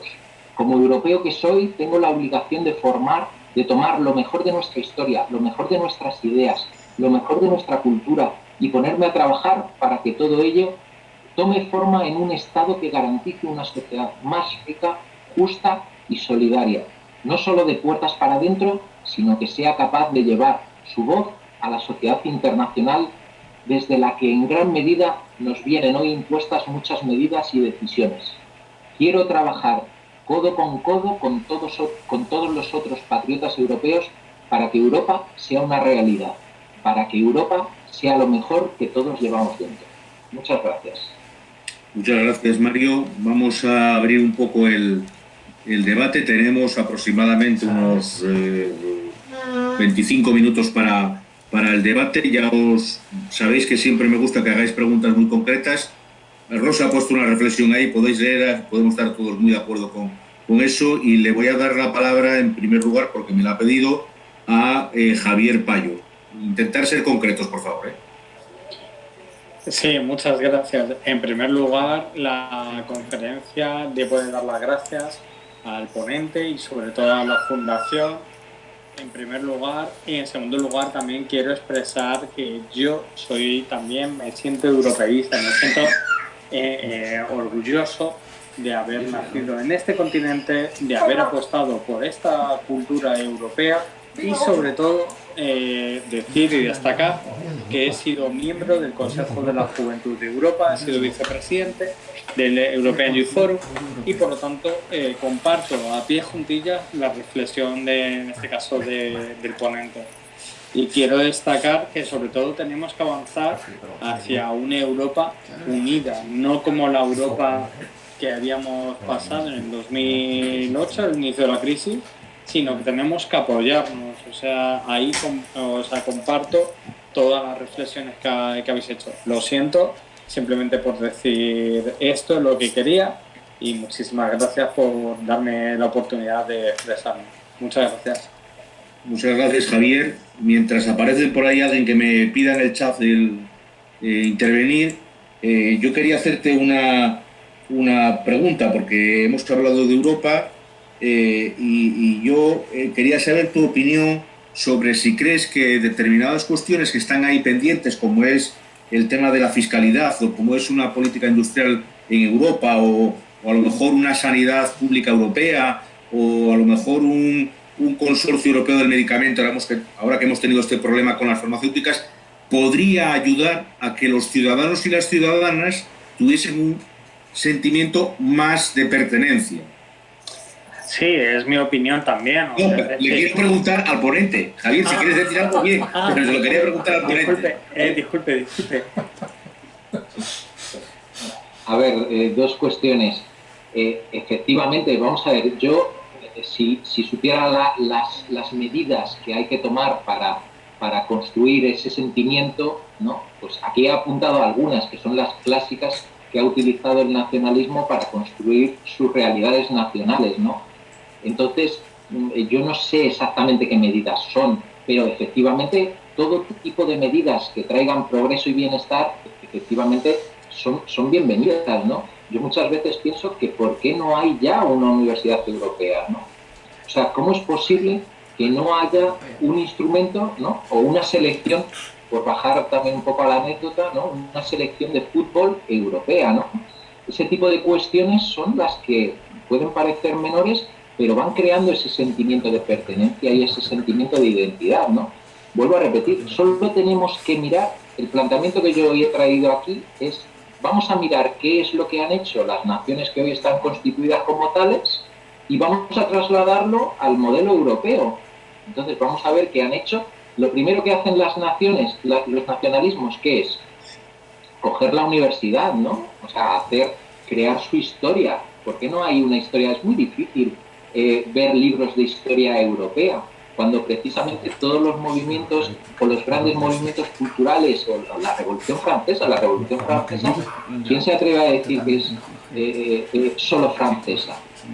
Es que no se atreve nadie. Y en cambio seguimos estudiando la Revolución Francesa, ¿no? A lo mejor habría que estudiar las revoluciones europeas, ¿no? Las revoluciones burguesas europeas, ¿no? Entonces, lo que trato de trasladar es que vamos a fijarnos en lo que hay, en lo que ha habido y los instrumentos que han utilizado y vamos a ver si son posibles o son factibles de utilizar en la construcción europea. Con respecto a lo que plantea Rosa, vamos a ver, el nacionalismo, vuelvo a repetir, yo soy muy crítico. Todo nacionalismo, bueno, Habermas lo decía, ¿no? El nacionalismo, detrás de todo nacionalismo hay un campo de concentración. Es así de crudo y así de duro decirlo, ¿no? Entonces, el nacionalismo, en su propia definición, lleva la consecución de un Estado, ¿no? Otra cosa es el patriotismo, o otra cosa son los movimientos culturales o movimientos sociales que pretendan, pues eso sí, garantizar o no garantizar, sino trabajar por el reconocimiento o por el mantenimiento o por el conocimiento de una cultura, de una lengua, de unas tradiciones. Eso no hay ningún problema. Pero cuando eso es la excusa para la consecución de un Estado, bueno, pues para la Unión Europea, desde mi punto de vista, se convierte en un problema grave, porque son un lastre y una rémora de primer nivel para la construcción del proyecto europeo. Es decir, tratan de multiplicar el problema, ¿no? Ahora mismo tenemos 27 problemas para la construcción del proyecto europeo. Bueno, pues los nacionalistas lo que tratan es de multiplicar. Pues si en Europa hay 200 lenguas y la lengua es la base de su sentimiento nacional, pues podemos concluir que ellos pretenden, al fin y al cabo, multiplicar el problema hasta llegar a 200 y pico nacionalidades o estados que conformarían la Unión Europea. ¿A alguien se le ocurre que eso puede ser factible, viable, lógico y racional? No. Por lo tanto, eso es lo que hay que decirle a los nacionalistas catalanes. Oye, si no hay ningún problema en vuestra lengua, no hay ningún problema en el reconocimiento de una cultura, no hay ningún problema en conocer vuestra historia propia o más cercana, pero no puedes poner una rémora y un lastre para la construcción. ¿Estamos deseando? Bueno, de momento nadie me pide más preguntas por el tab, y entonces voy a seguir yo. Has dicho una cuestión que me ha interesado mucho. Bueno, ahora le voy a dar la palabra a Emilia, que me ha pedido la palabra, ¿vale? Y hablas del federalismo, pero yo quería hacerte una pregunta. ¿Federalismo de estados o de regiones? Porque claro, dentro de Europa, España podría ser un estado federal de Europa, pero puede haber alguien que interprete que el federalismo puede ser Cataluña es una región de Europa, es una federación de Europa. Entonces, y ahora le paso la palabra a Emilia, que lo ha pedido también. Bueno, Emilia, pregunta y luego que conteste las dos. Emilia, adelante.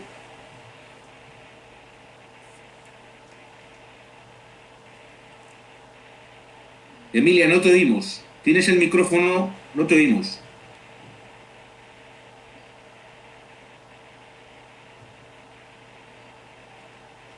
Emilia, seguimos. Ahora, ya. Ahora.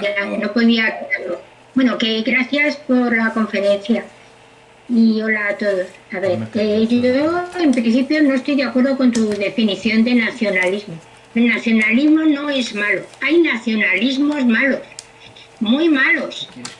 Que para mí un nacionalismo malo es lo que está creciendo ahora mismo en España que son los, a ver, es la ultraderecha. Eso sí que es un nacionalismo peligroso en un estado que queremos confeccionar como es Europa y donde está creciendo. Para mí una nación, a ver, Cataluña podrá tener los problemas que tenga, pero tenemos una riqueza en Cataluña y Cataluña puede variar el que sea independentista o no, dependiendo quién gobierna. El sentimiento de pertenencia a un sitio no es bueno ni malo. El problema de Europa es que no nos sentimos que pertenecemos a Europa, porque Europa siempre se nos ha destacado de segunda. Entonces, mientras Europa no cree estados igualitarios en derechos y en libertades, mientras la pauta la sigan marcando Alemania, Francia y menos mal que se ha ido Inglaterra, que no nos hacían maldita la gana que tenemos de estar con ellos, pues entonces resulta que mientras ellos sigan marcando la pauta como líderes europeos, los demás nos vemos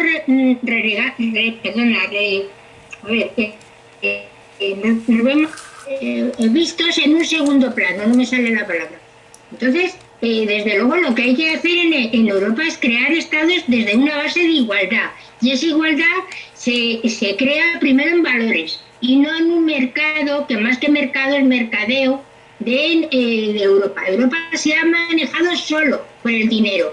Nos hemos visto unidos solamente por un interés económico que ha derivado en los intereses de crear una vacuna, porque sin vacuna no hay dinero. Entonces, Europa lo que marca es el dinero, no los valores, no la igualdad. Entonces, mientras Europa siga marcando estados de primera y de segunda, y además, para unirse, antes han mencionado creo que ha sido a Rusia.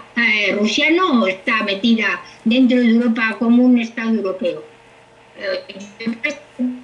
Vamos a ver, en Europa, para poder entrar dentro de los países europeos, sí se debería determinar una serie de valores imprescindibles para poder entrar en la Unión Europea, independientemente de los gobiernos que hagan. No podemos estar con unos gobiernos que son medio nazis en su constitución. Entonces, Europa tenemos que saber lo que queremos ser y tenemos que priorizar valores. Después tendremos que priorizar una serie de gobiernos y qué gobierno queremos, qué constitución queremos, cómo nos queremos unir. Y luego cada país podrá desarrollarse en función de cómo quiera ser cada país o el gobierno que le gobierne. Y además hablar claro que tenemos que perder competencias, si no perder en la Unión Europea. Y eso los grandes países quieren llevar ellos la batuta, pero no perder competencias. Que lo perdamos los del sur. Claro, y los del sur dicen que no. A ver, el problema de la Unión Europea es que yo creo que los grandes países, o los que se grandes países, no quieren ser la Europa federal. Quieren ser los que manden en una Europa que con ellos marquen la pauta, donde ellos decidan dónde se hacen los coches, dónde hay una industria y dónde se queda el sol como industria prioritaria.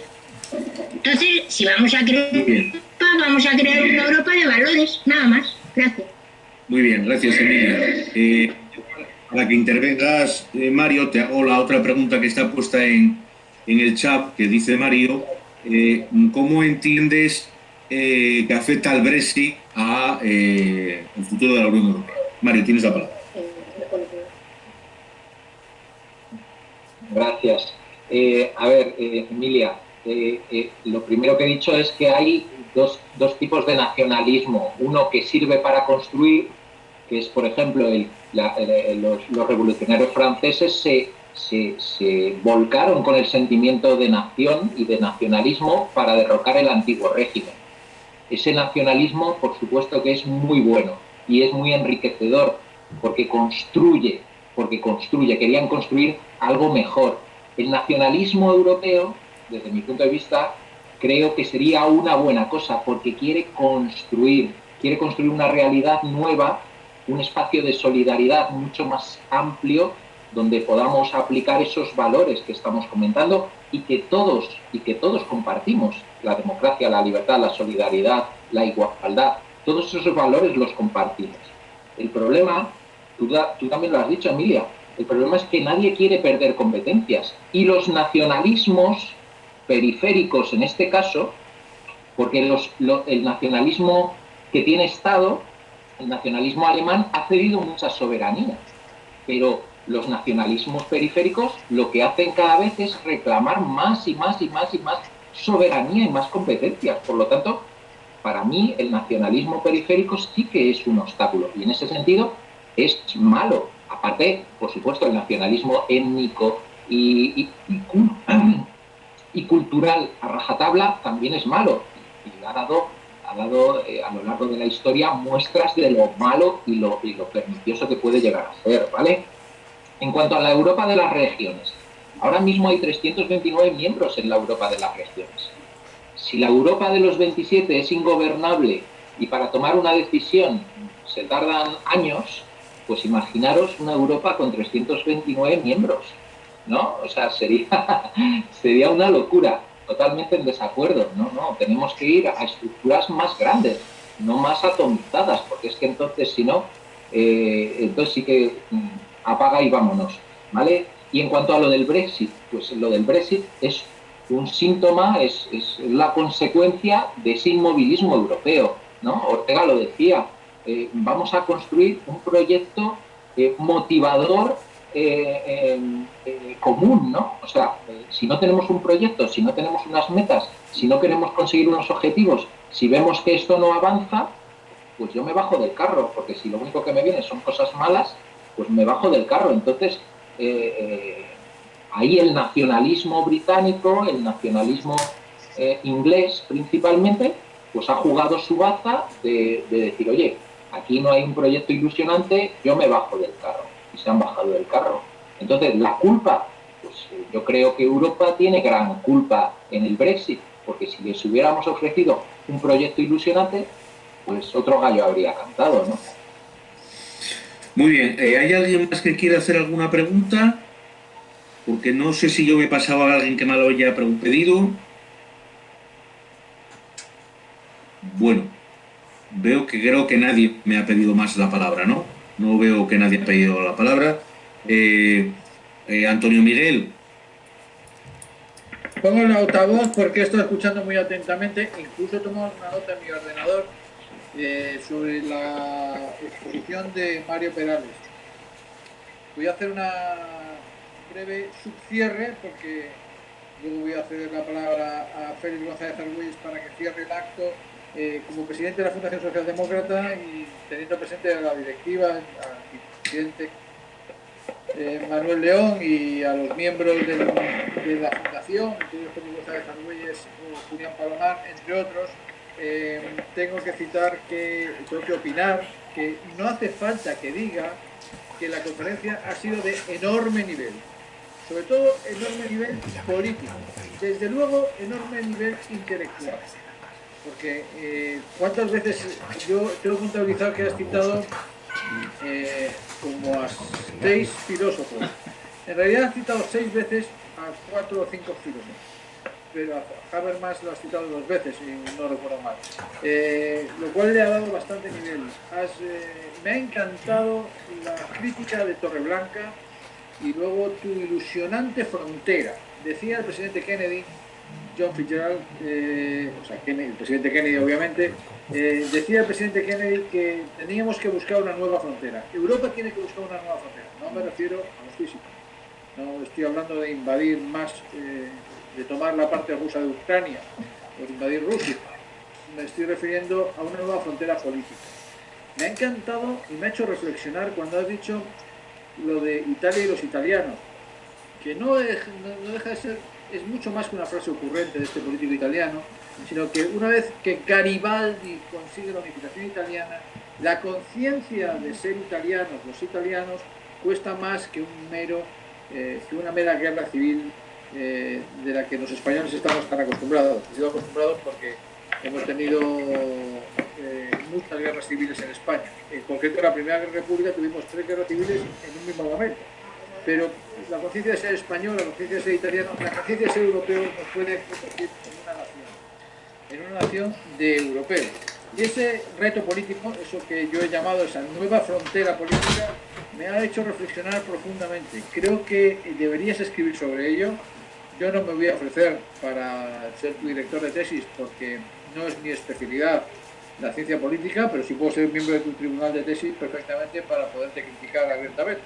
Pero sí que auguro un libro con las reflexiones que dices. Yo creo que hagas o no la tesis, lo que tienes que hacer es un libro. Es mejor si haces la tesis y después el libro, obviamente, porque desde luego tus reflexiones políticas abren un campo político muy importante para una nueva frontera en Europa. Europa en estos momentos es un sumatorio de millones, cientos de miles de funcionarios en Bruselas, de cientos de miles de políticos que tú has criticado, que no se quieren bajar del coche oficial, como decía yo en su día, y poco ilusionan, y muchos jefes de Estado y presidentes del gobierno que no tienen más que intereses muchas veces más del Consejo Europeo más que de la Comisión, es decir, más de los intereses nacionales. Pero dicho esto, abres una nueva expectativa. Ha sido una conferencia político-filosófica maravillosa. No soy parco en palabras cuando me gusta mucho, soy más parco en palabras, no suelo hacer alusiones negativas cuando no me gusta un interviniente, pero me suelo callar. Pero en este caso, cuando yo pongo los adjetivos, lo pongo no solamente de corazón, sino de cerebro. Me ha encantado que hable de una reflexión política interesante. Como presidente de la Fundación Socialdemócrata quiero felicitaros a todos por vuestras intervenciones y desde luego darle la palabra, agradecerte, María Perales, tu presencia en esta charla que ha sido grabado por nuestro vicepresidente, nuestro miembro de la Fundación, que no es otro que Julián Palomar, o Manuel León, el vicepresidente Manuel León. Uno de ellos está grabando, que son los ruidos que se han oído de fondo cuando estabas hablando, cosa que no importa. Dicho esto, gracias a todos. Le cedo la palabra a nuestro querido amigo, miembro de la Fundación Socialdemócrata y responsable, junto con José Manuel, de la Fundación Socialdemócrata en Asturias, don Félix González Arguelles. Bueno, yo muy breve. Yo coincido en lo esencial con Antonio. Yo creo que este era un debate que teníamos que hacer, ¿vale? Yo me quedo con los riesgos que ha expresado Mario sobre la construcción europea, pero también sobre las oportunidades que nos da la Unión Europea, porque yo creo que el futuro para los ciudadanos, que es lo que nos importa a nosotros, pasa por tener una Unión Europea más fuerte, más desarrollada. Probablemente tiene razón Mario en que ahora mismo Europa es un gente que tiene las manos atadas en algunas cosas y conviene que esas manos se liberen para avanzar, pero mirad, yo terminaré una palabra que es la armonía. Es decir, yo no conozco nada en la vida ni en la naturaleza que no vaya hacia adelante si no es con una cierta armonía. Pues yo creo que nos falta en la construcción armonía, nos falta altura de miras, nos falta ser orgullosos de nuestro lugar de nacimiento, de donde vivimos, pero tener una visión más amplia, y a partir de ahí pues yo creo que es donde podemos construir un espacio verdaderamente de progreso para la gente, para las personas, que es al final lo que yo creo que tiene que hacer la política. Damos por terminada la conferencia, esperamos a la siguiente conferencia y bueno, pues muchas gracias a todas y a todos por estar. Hasta la próxima. Adiós a todos. Adiós a todos. Adiós. Adiós. Adiós. Gracias a todos.